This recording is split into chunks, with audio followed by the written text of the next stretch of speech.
ಸನಾತನದ ಪ್ರಾಚೀನ ರೂಢಿಗಳಲ್ಲೊಂದು. ಇಂಥ ಯೋಗಾಭ್ಯಾಸದಲ್ಲಿ ಶುಕ್ರವಾರ ಮೋದಿ ಪರಿವಾರದ ಪರಿಜನರೆಲ್ಲರೂ ದೇಶದ ಉದ್ದಗಲ ಪಾಲ್ಗೊಂಡರು. ಉತ್ತರ ಪ್ರದೇಶದ ಲಖನೌ ಶಹರದಲ್ಲಿ ಮುಖ್ಯಮಂತ್ರಿ ಯೋಗಿ ಆದಿತ್ಯನಾಥ, ಮಹಾರಾಷ್ಟ್ರದಲ್ಲಿ ರಾಜ್ಯದ ಮುಖ್ಯಮಂತ್ರಿ ಏಕನಾಥ್ ಶಿಂದೆ, ಅಲ್ಲದೆ ಕೇಂದ್ರ ಸಚಿವರಾದ ನಿತಿನ್ ಗಡ್ಕರಿ, ಪಿಯೂಷ್ ಗೋಯಲ್ ಹಾಗೂ ವಿದೇಶಾಂಗ ಮಂತ್ರಿ ಎಸ್ ಜೈಶಂಕರ್ ಮತ್ತು ತಮಿಳುನಾಡಿನಲ್ಲಿ ರಾಜ್ಯ ಬಿಜೆಪಿ ಅಧ್ಯಕ್ಷ ಹಾಗೂ ಯುವಕರ ಆಶಾಕಿರಣದ ಯಂಗ್ ಪೊಲಿಟಿಷಿಯನ್ ಅಣ್ಣಾಮಲೈ ಸೇರಿದಂತೆ ಅನೇಕರು ತಮ್ಮ ಸಮೀಪದ ಮೈದಾನಗಳಿಗೆ ತೆರಳಿ ಅಲ್ಲಿ ಆಯೋಜನೆಗೊಂಡಿದ್ದ ಕಾರ್ಯಕ್ರಮದಲ್ಲಿ ಯೋಗಾಭ್ಯಾಸ ಕ್ರಿಯೆಯ ಭಾಗವಾದರು.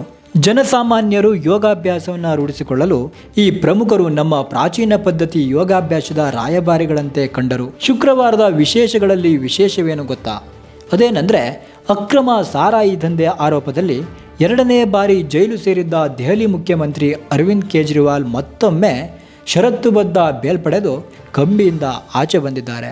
ಬರ್ತಿದ್ದಂಗೆ ಕೇಜ್ರಿವಾಲ್ ತಮ್ಮ ದೇಹ ಹಾಗೂ ಮನಸ್ಸನ್ನು ಶಾಂತಚಿತ್ತದಲ್ಲಿ ಉಳಿಸಿಕೊಳ್ಳಲು ಏನೋ ಎಂಬುವಂತೆ ನೇರವಾಗಿ ಯೋಗ ಕಾರ್ಯಕ್ರಮದಲ್ಲಿ ಪಾಲ್ಗೊಂಡರು.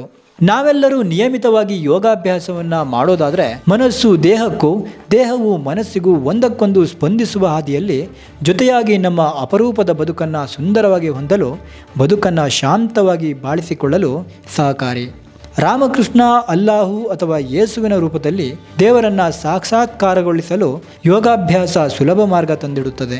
ಅಲ್ಲದೆ ನಮ್ಮ ಬದುಕಿನ ಗುರಿ ಸಾಧನೆಗೆ ಫೋಕಸ್ಡ್ ಮೈಂಡ್ಸೆಟ್ ನಿರಂತರವಾಗಿ ಉಳಿಸಿಕೊಳ್ಳಲು ಹಾಗೂ ಅದನ್ನು ಸಾಧಿಸಿ ತೋರಿಸಲು ಈ ಪ್ರಾಚೀನ ಕ್ರಿಯೆ ಯೋಗಾಭ್ಯಾಸ ಬಲು ಉಪಯೋಗಿ.